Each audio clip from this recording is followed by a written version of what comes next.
patient practice and physician perspectives on the EPIC program. Adjust this for you. Thank you. Adjust it for the shorties. Thank you. Thank you, Gary. I'm very happy to be here. This is my first IRCP, and I'm just overwhelmed by the international excitement and interest around community paramedicine. And so I'm very happy to present about our program that's called EPIC, Expanding Paramedicine in the Community. I'm a scientist at Rescue, which is a pre-hospital research program at St. Michael's in Toronto, Ontario, and we study life-saving interventions for conditions in the pre-hospital setting as well as in the in-hospital setting. And we have partnered on this particular project with York Region Paramedic Services, Grey County Paramedic Services, the Ministry of Health and Long-Term Care, and Centennial College. So a little bit of background. I have this fancy thing, but I don't know how to use it, so I'm not going to use it. Obviously, there is a large literature on the evidence for chronic care models, and in this evidence includes the idea that they should include self-management support, coordinated care, and the ability to adjust treatment based on increased frequency and access to the patient. Ontario has put out a couple of different white papers including and policies, including the Excellent Care for All Act and the Action Plan for Healthcare, which have really important components that talk about providing right care in the right place at the right time and providing more efficient care for the 1% of the population that uses 35% of the resources. With this in mind, we developed with our partners the Expanding Paramedicine in the Community program to address these needs. Our question was really, imagine if we could leverage existing infrastructure, the amazingly trained paramedics in our system, to enhance how we could better manage and support patients with chronic disease in our community. So our patient population for EPIC is chronic disease.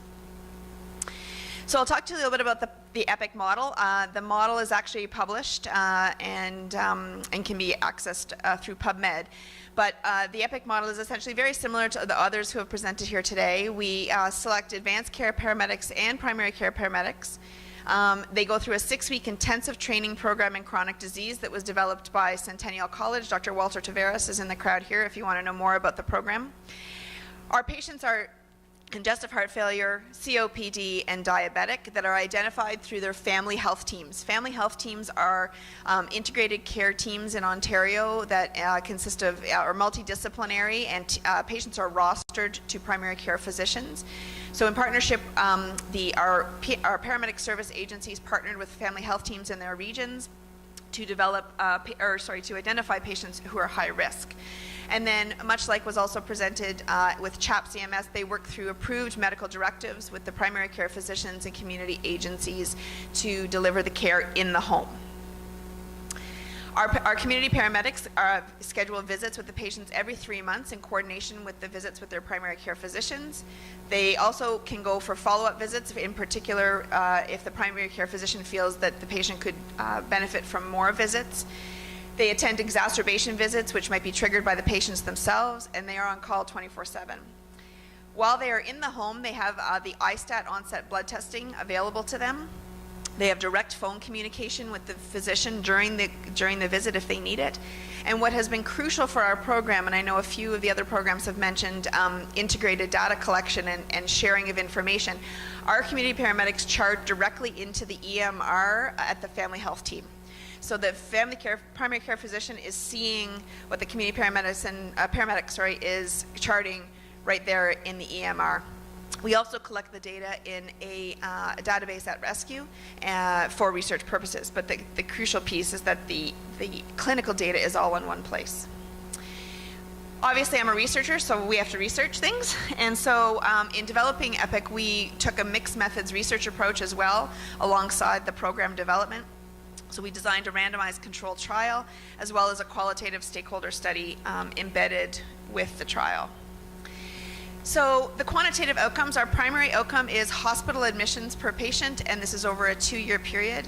Our secondary outcomes include process and other clinical outcome measures, including calls to 911, visits to the emergency department, family health team, or other clinics, length of stay if admitted, measures of intervention compliance if the paramedics actually were able to attend visits in the home, as well as, of course, cost effectiveness.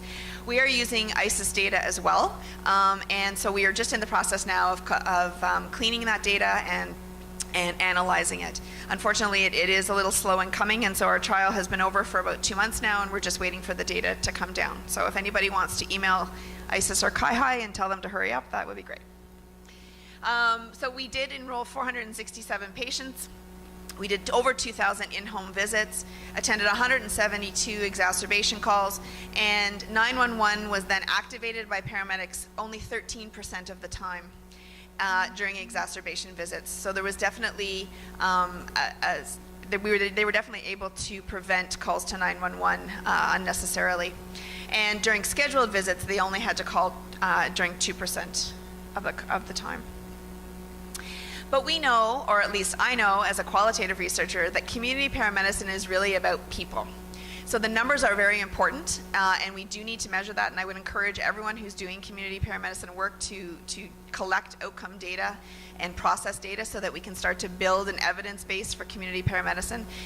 But really, there's so much more to how a community paramedicine program works. And so we undertook, as many of the other programs will do as well, a qualitative study using grounded theory methodology, which is just fancy speak for looking at the data to start to think about how a theory of community paramedicine might work. We did stakeholder interviews with patients and families, the community paramedics themselves, the physicians, the primary care physicians that we worked with, as well as system level decision makers in the ministry, the LINs, and other, and the regions that were involved. So we interviewed 41 patients from across both counties that we were involved with, York and Grey County. 12 of the community paramedics, so all of the paramedics that participated in the program, as well as 10 family physicians. And we directly observed and took field notes on 35 EPIC visits. So our qualitative results come from 3 groups: the patients and families, the community paramedics, and the primary care physicians I'm going to present today. There actually were several themes, but the ones that I want to talk to you about today are around confidence and continuous education and the importance of linkage with primary care from the perspective of the patients and families. How the community paramedics describe how they find a different job satisfaction being a community paramedic, and an unanticipated emotional aspect of the work, which maybe some of you who are paramedics in the crowd will affiliate with. And the primary care physicians talked about it being a really truly integrated care system, the value added perspective of the paramedic in the home, and how crucial communication was. So the confidence theme really speaks to how the patients describe that being able to visit with a community paramedic gave them much more confidence in their own health status. So this is an example quote. I think has helped. I think it's actually helped keep me alive. I'm definitely a lot more secure than I have been in the past. Knowing they are there, it gives you a great feeling if anything goes wrong, they are my safety net. This is really powerful. This really describes how community paramedicine can fill a gap in the system for patients who are suffering with chronic disease, and in many cases may have trouble getting to primary care appointments. The other piece that was very prominent was about how the community paramedics were providing education to the patients, and I think we sort of underestimated this. We figure patients with chronic disease have received lots of education, have received lots of information from different sources, their primary care physicians or other agencies, home care agencies, but a lot of patients told us that things like this: he tells me things about diabetes I've never learned anywhere else, and this patient had had diabetes for 15 years. They talked to me about having your blood sugar taken, but nobody ever told me that my reading is the highest 2 hours after eating. He personalizes it so it's meaningful to me. You can read a lot of medical stuff and it's gibberish going over in your head, but when he says this causes that and you should do this, it makes it so much better. From the paramedic perspective, some really interesting stuff came through about how being a community paramedic has really changed their approach to being a paramedic in general. The skills we've obtained through this course have made my job completely different. It's given me a whole different approach on how the body systems are, how people present day to day once they have complex conditions and comorbidities. I'm a better medic all around. So this is really, really important. Often we think about community paramedicine as a patient-centered approach, and it very much is. And sometimes when we expand a scope of practice, like we have in community paramedicine for our paramedics, we don't sometimes think about the consequences of expanding a scope of practice. It's really important and satisfying for the paramedics, but really how that actually works and how that makes them different medics, it was really something that was interesting to us, and I think is really interesting from a training perspective and considering how we build the role of a community paramedic. There was also an unintended emotional aspect of the work. So many of the paramedics talked to us about how being a road medic, you get to learn how to deal with the horrific stuff. This is how they described it. But like this quote, we get to know people. We know their backstory, we know where they came from, the struggles they've had, the jobs they've gone through, the losses they've had with daughters, spouses, family dynamics. And with our last patient that was in the hospital, it hurt. It hurts in a different place than seeing the horrific stuff. It's almost like you're feeling like you're caring for a family member and I don't know how to turn it off. So this is also really crucial. Just creating a program like EPIC or CHAPS or any of the programs we're going to hear about today doesn't take into account sort of these consequences that come from creating these roles. And I think it's really important that we pay attention to these things. The physicians also had amazing things to say about the program. Although when we started EPIC, they were on board. They thought it could be a good idea. Sure, why not? Go see my patient. That'd be great.